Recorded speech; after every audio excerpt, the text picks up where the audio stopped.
ఎంతమంది ఎమ్మెల్యేలు కావాలరా అని చూశాను నేను ముస్లిమ్స్ నుంచి ఈ రాష్ట్రంలో జనాభా ఎంతమంది ఉన్నారంటే కమ్మారెడ్లు ఎంతమంది ఉన్నారో వాళ్ళకన్నా ఎక్కువ ముస్లింలు ఉన్నారు. ముస్లింల ఎమ్మెల్యేలు ఎంతమంది ఉన్నారు ఈ రోజున ఈ రాష్ట్రంలో? ముగ్గురు. మరి కమ్మలు ఎంతమంది ఉన్నారు? 35 మంది. రెడ్లు ఎంతమంది ఉన్నారు? 32 మంది. వాళ్ళిద్దరూ కలిపి 67 మంది ఉంటే కమ్మారెడ్ల జనాభా కన్నా ఎక్కువ ఉన్న ముస్లింలు ఉన్నది ముగ్గురే. ఇది కదా మనం తెలుసుకోవాలి. మనకి రాజ్యాంగం ఎప్పుడు ఇంప్లిమెంట్ అవుద్ది? ఈ సెక్యులర్ రాజ్యాంగంగా ఎప్పుడు నిలబడుద్ది?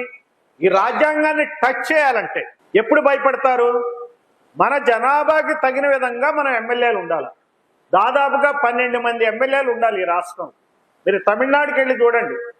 తమిళనాడు ముస్లిం మున్నేట్ర కళగమని ఒక ఆయన పార్టీ పెట్టాడు. ఓన్లీ ముస్లింసే. ముస్లింస్ వాళ్ళు ఎమ్మెల్యేలు అవుతున్నారు. ఇప్పుడు అక్కడ ఎమ్మెల్యేలు అయ్యి అక్కడ ముస్లింస్ కావాల్సిన పనులు వాళ్ళు చేసుకోగలరు. ఎంతమంది ఎమ్మెల్యేలు కావాలరా అని చూశాను నేను ముస్లింస్ నుంచి ఈ రాష్ట్రంలో జనాభా ఎంతమంది ఉన్నారంటే కమ్మారెడ్లు ఎంతమంది ఉన్నారో వాళ్ళకన్నా ఎక్కువ ముస్లింలు ఉన్నారు. ముస్లింల ఎమ్మెల్యేలు ఎంతమంది ఉన్నారు ఈ రోజున ఈ రాష్ట్రంలో? ముగ్గురు. మరి కమ్మలు ఎంతమంది ఉన్నారు? 35 మంది. రెడ్లు ఎంతమంది ఉన్నారు? 32 మంది. వాళ్ళిద్దరూ కలిపి 67 మంది ఉంటే కమ్మారెడ్ల జనాభా కన్నా ఎక్కువ ఉన్న ముస్లింలు ఉన్నది ముగ్గురే. ఇది కదా మనం తెలుసుకోవాలి. మనకి రాజ్యాంగం ఎప్పుడు ఇంప్లిమెంట్ అవుద్ది?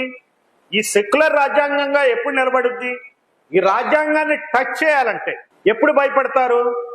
మన జనాభాకి తగిన విధంగా మన ఎమ్మెల్యేలు ఉండాలి. దాదాపుగా 12 మంది ఎమ్మెల్యేలు ఉండాలి ఈ రాష్ట్రం. మీరు తమిళనాడుకి వెళ్ళి చూడండి. తమిళనాడు ముస్లిం మున్నేట్ర కళగమని ఒక ఆయన పార్టీ పెట్టాడు. ఓన్లీ ముస్లింసే. ముస్లింస్ వాళ్ళు ఎమ్మెల్యేలు అవుతున్నారు. ఇప్పుడు అక్కడ ఎమ్మెల్యేలు అయ్యి అక్కడ ముస్లింస్ కావాల్సిన పనులు వాళ్ళు చేసుకోగలుగుతున్నారు.